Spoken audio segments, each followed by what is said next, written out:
Hello everyone. Welcome to our deep dive into the amazing world of cells and how life is organized. Imagine this lesson as zooming in with a super-powered lens, from entire organisms like humans or trees, right down to the tiniest components inside a single cell. Think of it like Russian nesting dolls. Life inside life inside life. This organization helps living things grow, survive, and function. So let's discover how. In this video, we're going to explore three types of cells: animals, plants, and bacterial cells.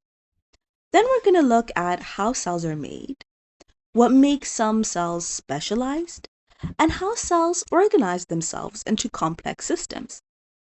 Finally, we're going to learn how to use microscopes and calculate magnification. I know it sounds like a lot, but it all builds up logically. It's like putting together a puzzle, and by the end, you'll see the bigger picture.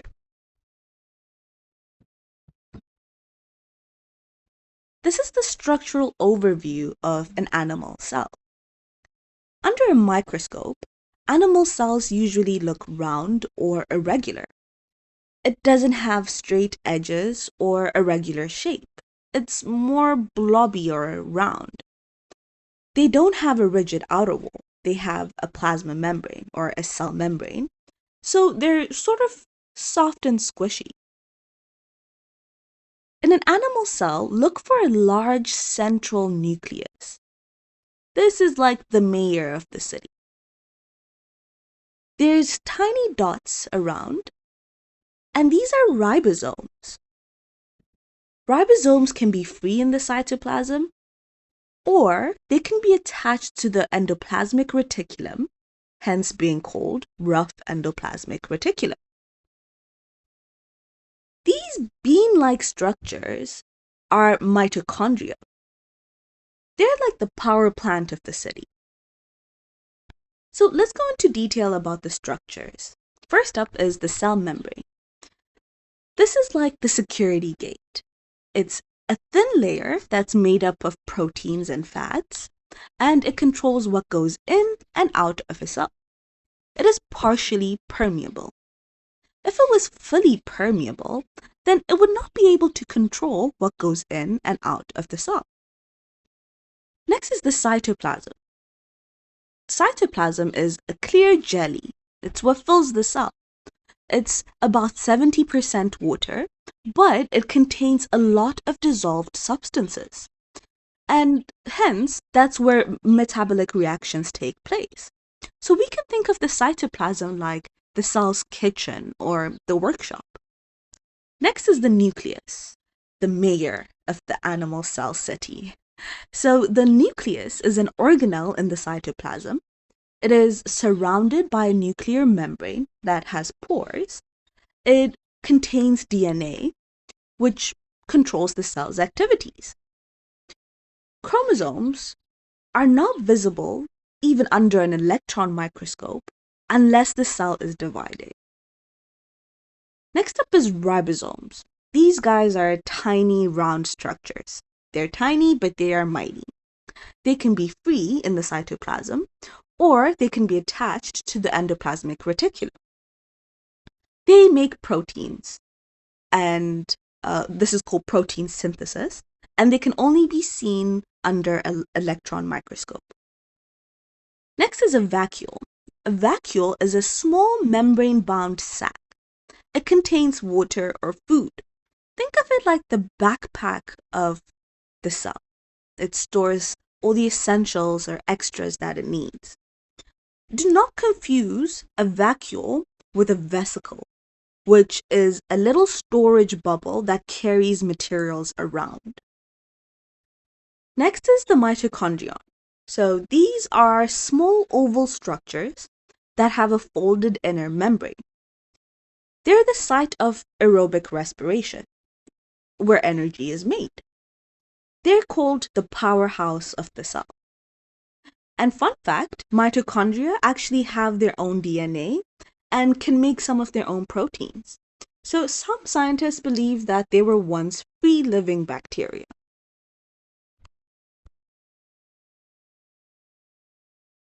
So let's look at this overview of the structure of a plant cell. So notice how the shape is more rigid and box-like? Well, that's due to the cell wall that's giving it structure. It still has a cell membrane or plasma membrane. Notice it has a very large vacuole. It takes up most of the space in a plant cell. That's one of the differences that you can notice from a plant and an animal cell. See these little structures?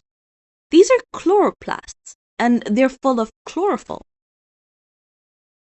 The nucleus is typically pushed towards the side because of the large vacuole. The plant cell has other structures that an animal cell also does have, like the mitochondria, the endoplasmic reticulum, the rough and the smooth, the nucleus, ribosomes. It also has vesicles. So let's look at the components of the plant cell. So the cell wall is made up of cellulose. It's a carbohydrate, and it gives the cell shape and strength.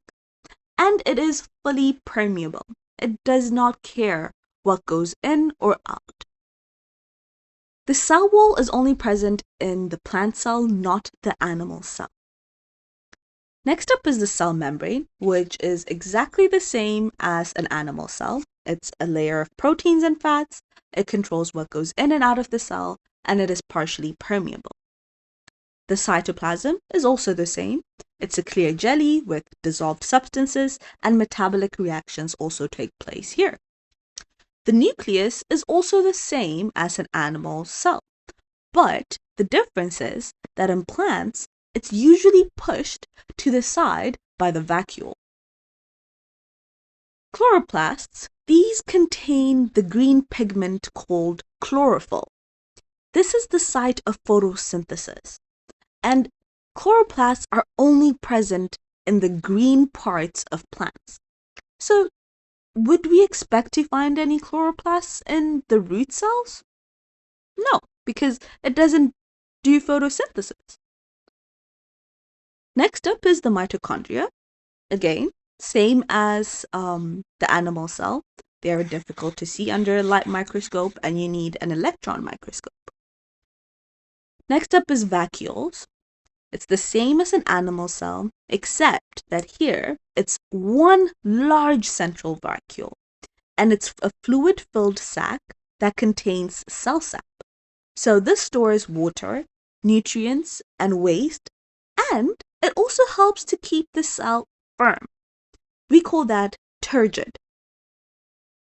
Next up is ribosomes, which, again, just like in animal cells, they do protein synthesis. Okay, now here's a twist. We're looking at bacterial cells. So these are prokaryotic cells, which means that they don't really have a true nucleus, and they're also much smaller than animal or plant cells, but they're still super efficient. Bacteria are everywhere, in your gut, in your soil, even inside volcanoes.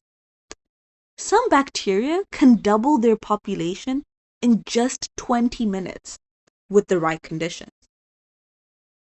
So let's look at this structural overview of a bacterial cell.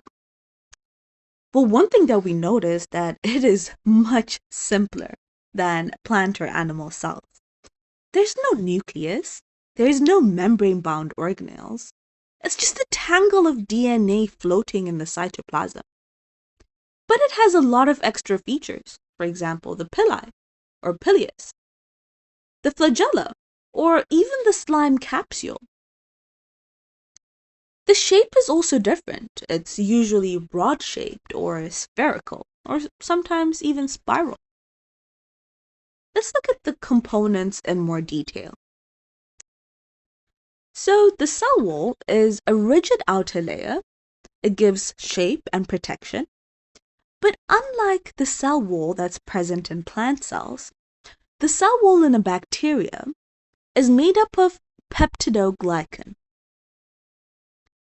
A cell wall is present in all bacteria, and it is fully permeable. Bacterial cells also have a cell membrane. Again, this is a thin layer just inside the cell wall, which controls the movement of substances in and out of the cell. It is present in all bacteria, and it's similar in function to the membranes in plant and animal cells. The cytoplasm is also the same as the animal or plant cells. It's jelly-like fluid inside the cell where chemical reactions happen. But the difference is we don't have any membrane-bound organelles inside. Bacterial cells have circular DNA. This is one large loop of DNA. This carries genetic information and controls the cell's function. There is no nucleus in the bacterial cell, so the DNA just floats free in the cytoplasm.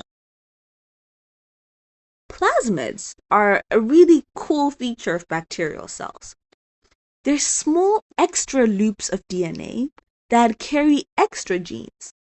For example, if a bacterial cell is resistant to antibiotics, it will carry this gene in its plasmid.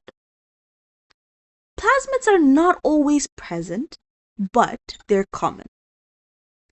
And they're very important in genetic engineering because they can be transferred between bacteria.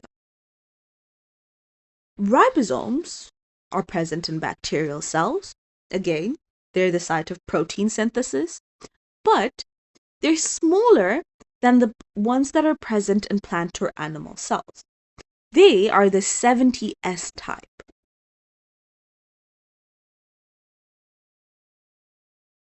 So let's look at a little bit of the extra parts of the bacteria. There's a capsid, or aka the slime layer, or a slime capsule. It's a thick, sticky outer coating. It's just outside the cell wall. This gives the bacteria extra protection from drying out or even from being attacked by white blood cells. It helps the bacteria to stick to surfaces. It sort of acts like a shield. And it's very important. The capsid here is not the same as the capsid of a virus that we talked about in the last lesson. The flagellum, or plural is flagella. They're long tail-like structures, and they're used for movement.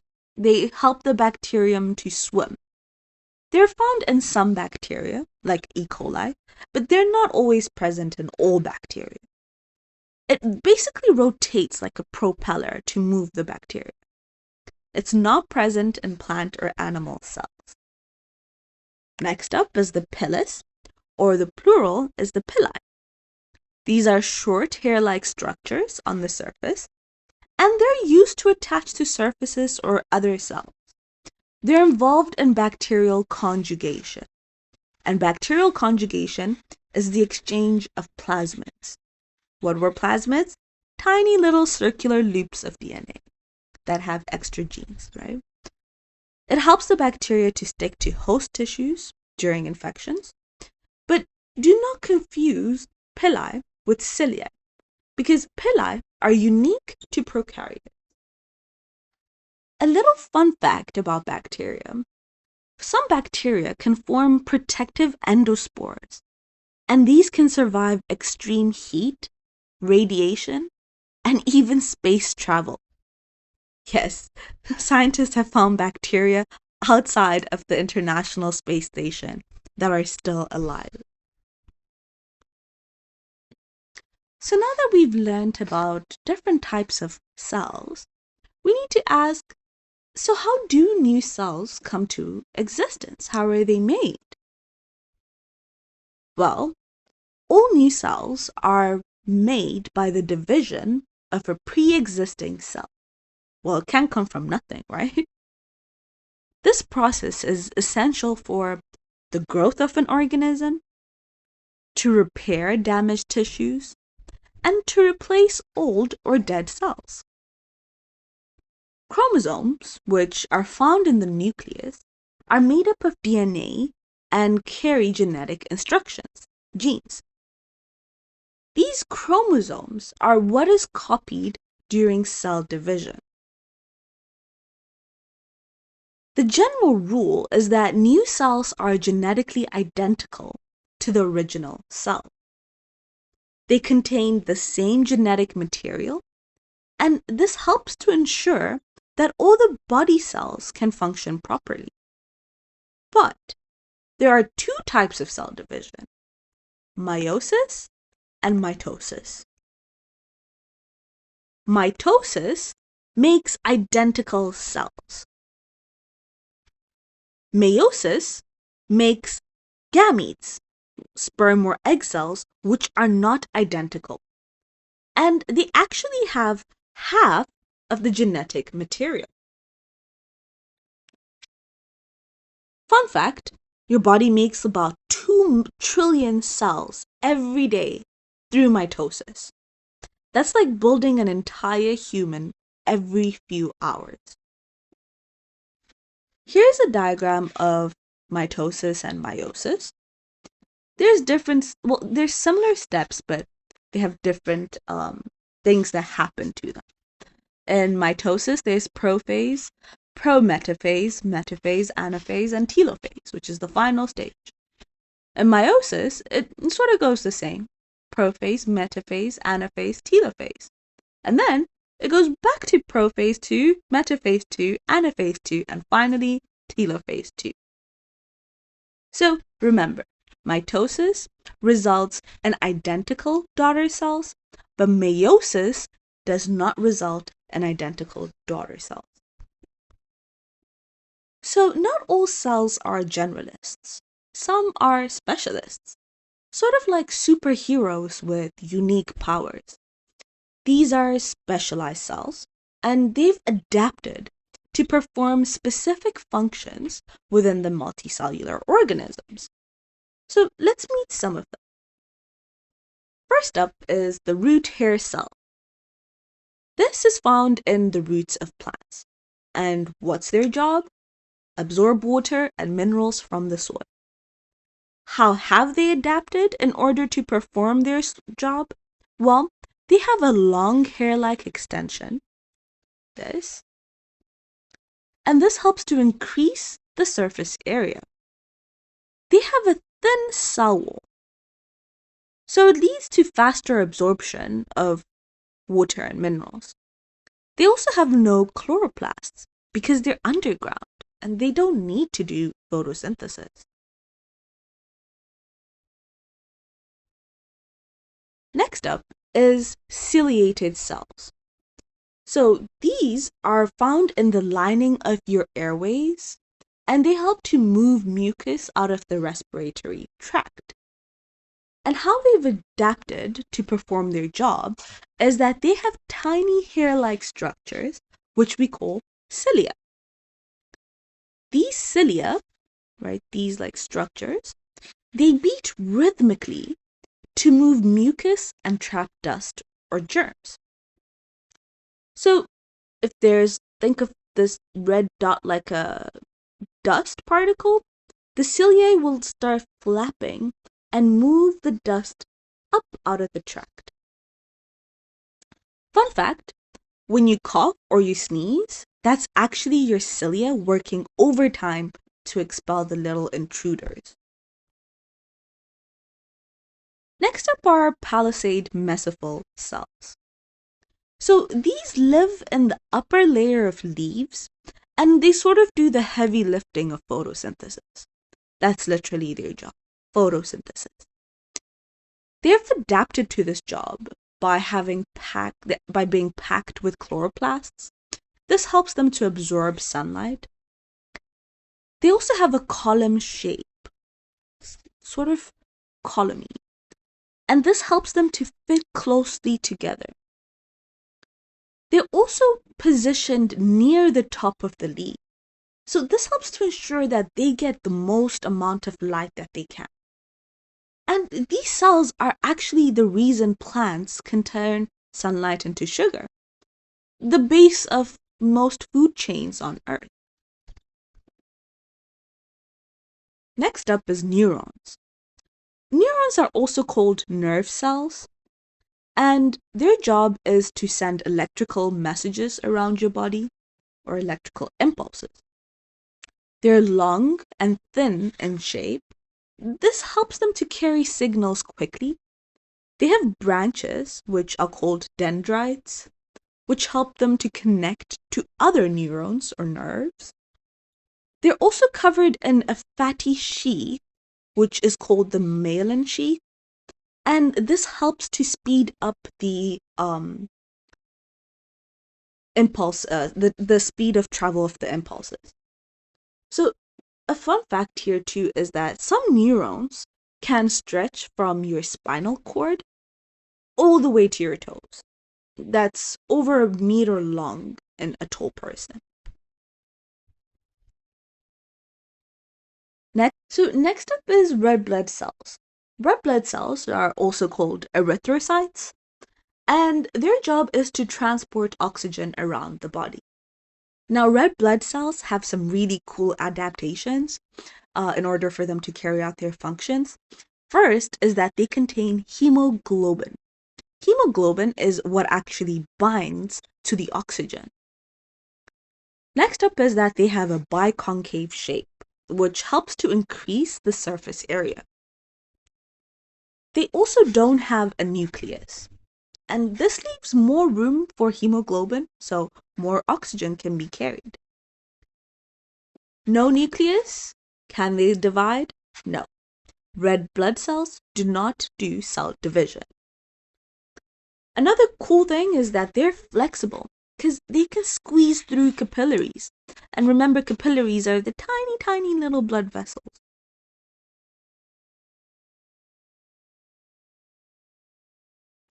Next up are gametes. So gametes are basically your reproductive cells. These are the egg cells and the sperm cell. So the sperm cell has a very long tail, or a flagellum, which helps it to swim to the egg. It also has this middle piece that is filled with mitochondria, because it needs the energy in order to swim up to the cell. It has a nucleus that contains only one set of chromosomes. Remember that gametes are made up by meiosis, which gives us two non-identical cells that have half the genetic material. The eggs are large, and it also contains a food reserve. It has a nucleus that contains again one set of chromosomes, and it has a cell membrane that changes after it's fertilized by the sperm. This change of its membrane allows it to block other sperm cells, so only one will get in. It's sort of like a real cellular VIP pass.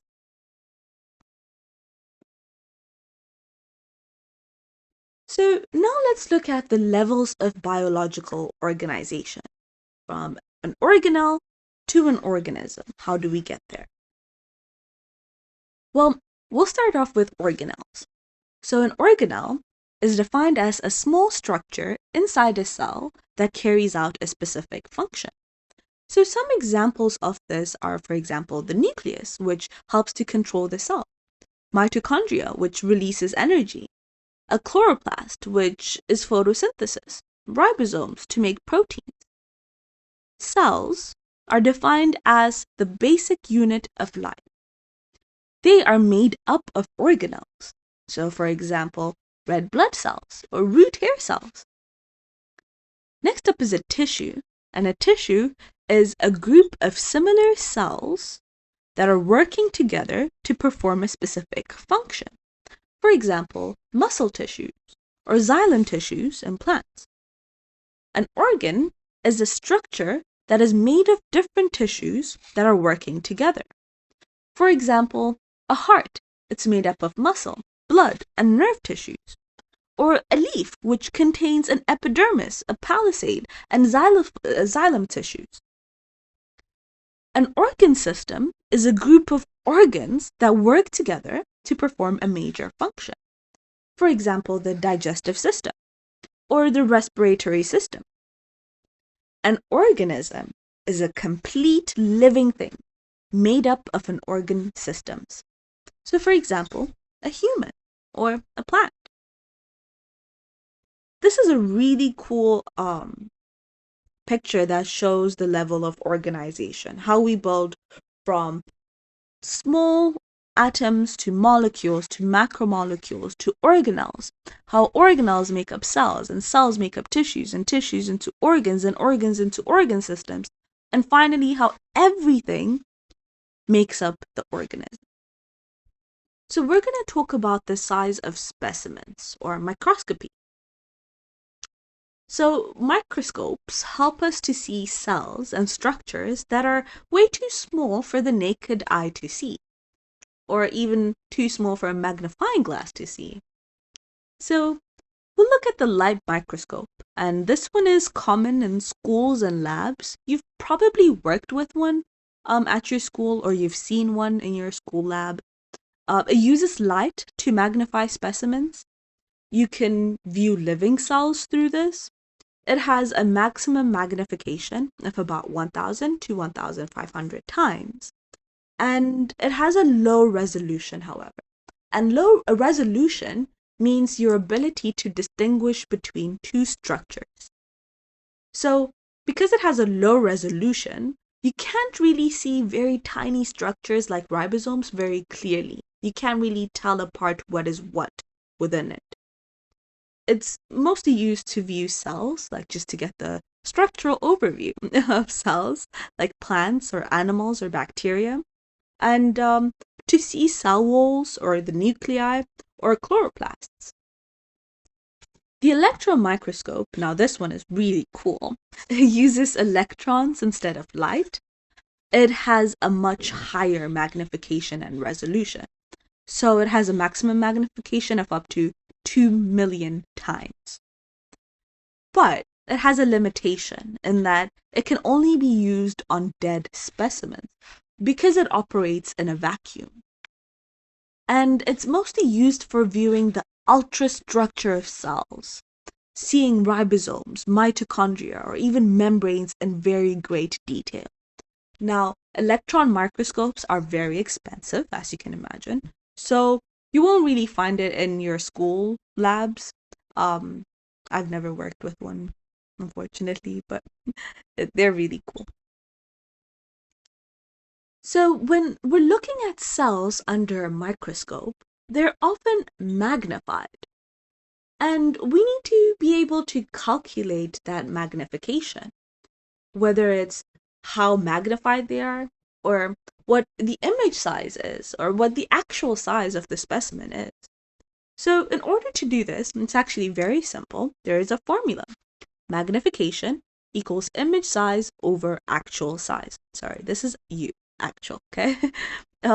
Image size is how big the specimen looks in the image. Actual size is the real size of the specimen. So let's put this formula into practice. Take a minute to pause this and work on these two questions and play back when you're ready. Okay, so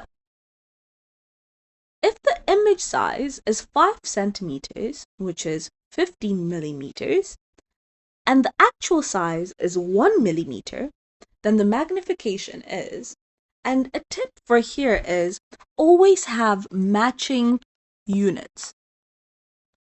Matching units, that helps a lot. So let's work this out. What is the formula? Magnification equals image over actual, right? So what is our image size? Well, we'll use the 50 millimeters just so that we can match our units. So our image size is 50 millimeters. Our actual size is 1 millimeter. Now putting all this together, magnification is equal to 50 millimeters over 1 millimeter. Now this is very simple, so our magnification is equal to 50 times. Very simple. Okay, so now let's work on this one. So here, we're given the magnification, we're given the image size, we'll use the millimeter one, and we're told to find the actual size instead. This is very simple, right? Because we have our formula, we have this, and we have this. We need this. So what are we going to do? We're going to rearrange. So when we rearrange, we can take this up there and divide by m. Actual is actually going to equal image over magnification, right? So this is the formula we're going to use. So actual is now equal to our image, which is 80 millimeters, over our magnification, which is just times 100. So our actual is 0.8 millimeters big. That's the actual size of our image. Pretty simple, right? Very simple and straightforward. Units are very important. That's why you need to be able to convert between different units. Micrometer is very common for cells and organelles in biology. Millimeter is also commonly used, but we're talking about cells that are so tiny, so micrometer is a very good unit to use. So 1 micrometer is equal to 1 over 1 million of a meter, or 1 times 10 to the power of negative 6 meters. 1 millimeter is equal to 1,000 micrometers. Now this one is very important, okay? It's very simple and helps you to quickly convert. 1 micrometer is equal to 1 over 1,000 millimeters. So 2 steps.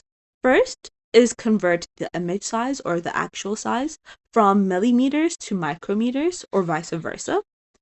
And then step 2 is to use the magnification rule. So here's a very simple example. If you have an image size of 5 millimeters and the actual size is 500 micrometers, you can convert the units to be the same for an easier comparison. So we know that 1 millimeter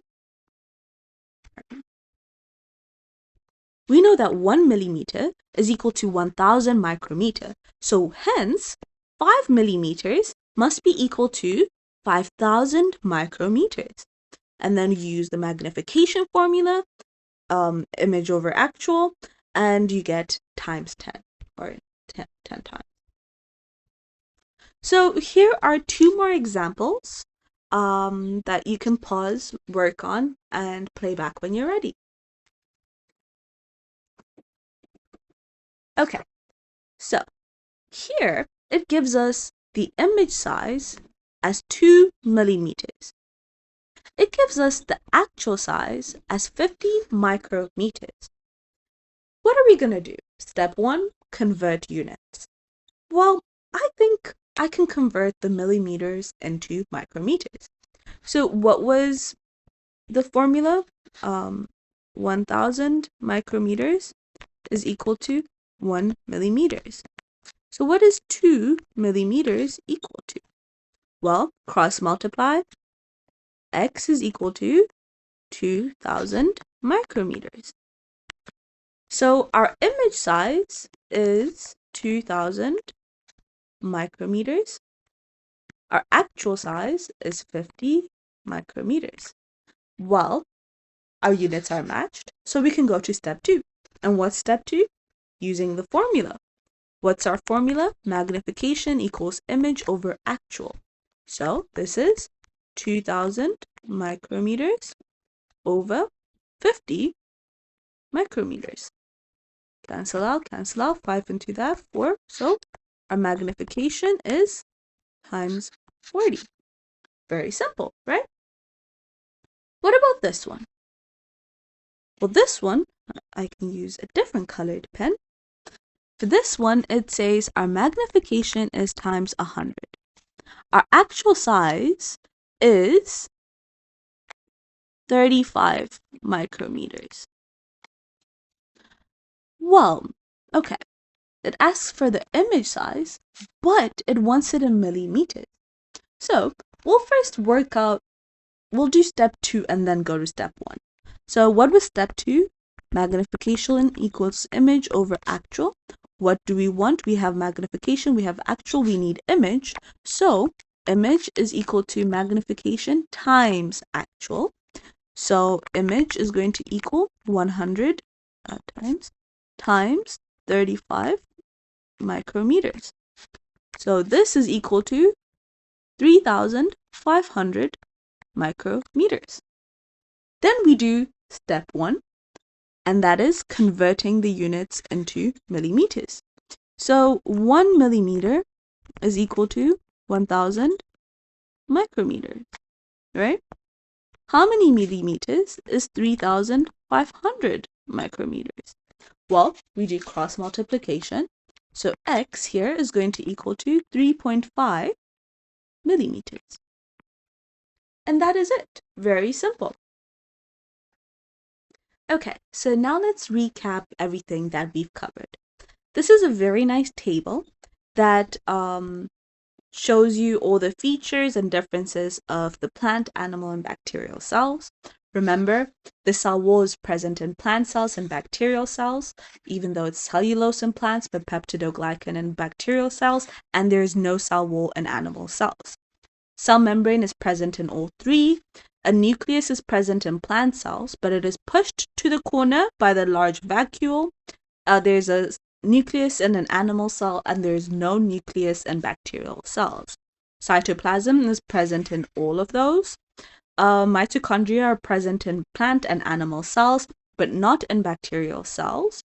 Ribosomes are present in all three, but the bacterial cells are the smaller 70S type. The vacuole is present in plant cells. It has one large central vacuole, and animal cells have vacuoles, but they're small and they can be more than one. Bacterial cells do not have vacuoles. Chloroplasts are only present in plant cells. DNA is linear in nucleus in plant cells. It's linear and in a nucleus in animal cells, but it's circular or plasmids in bacterial cells. There is also a difference in size. Plant cells can range from 10 to 100 micrometers, and animal cells can range between 10 to 30 micrometers, and bacterial cells are coming in the smallest at 1 to 5 micrometers. So remember, new cells are made from the division of pre-existing cells. Some cells are specialized to carry out a certain function, and it's also important to know how they're adapted to carry out that function. Root hair cells do absorption of water and minerals, and remember, they have that elongated, thin cell wall shape that allows them to carry out this function. Palisade mesophyll cells, these do photosynthesis in leaves, and they're packed with chloroplasts in order to maximize this. Ciliated cells move mucus in airways. Neurons transmit electrical impulses. RBCs or erythrocytes, they carry oxygen. And remember, they have no nucleus just so that they can carry more oxygen. That's dedication and specialization right there. Sperm and egg cells, remember, this is reproduction, gametes. And remember, with gametes, this is meiosis. Remember the organization of life. Life goes from an organelle to a cell, which is the basic unit of life, to tissues, to organs, which become organ systems, which become organisms. Everything builds up on itself. Remember, with microscopes, we have light microscopes that use light and a lower magnification and lower resolution, but they show living cells. Remember, electron microscopes use electron beams, give us a very high detail, high magnification, but they're only for dead cells because they're used in a vacuum. Remember the formula for magnification, image over actual size, and remember that 1 millimeter is equal to 1,000 micrometers, 1 centimeter is equal to 10 millimeters. So finally, remember, to understand life, you have to start small, because even the most complex organisms begin as a single cell. This chapter has showed you how life is built, from the tiniest structures inside a cell to how those cells work together to form tissues, organs, and organ systems. You've learned that every part, from mitochondria to membrane, from a root hair cell to a neuron, has a purpose and a place. But why does this matter? Because when you understand how cells are structured and how they function, you begin to unlock the rules of life itself. Rules that apply to every plant, animal, and organism on Earth. This isn't just about memorizing parts, it's about seeing how life organizes itself to survive, grow, and thrive. And that's the foundation for everything to come in biology. Keep asking questions, stay curious, and always dig deeper, because biology is the story of life itself. See you guys next time.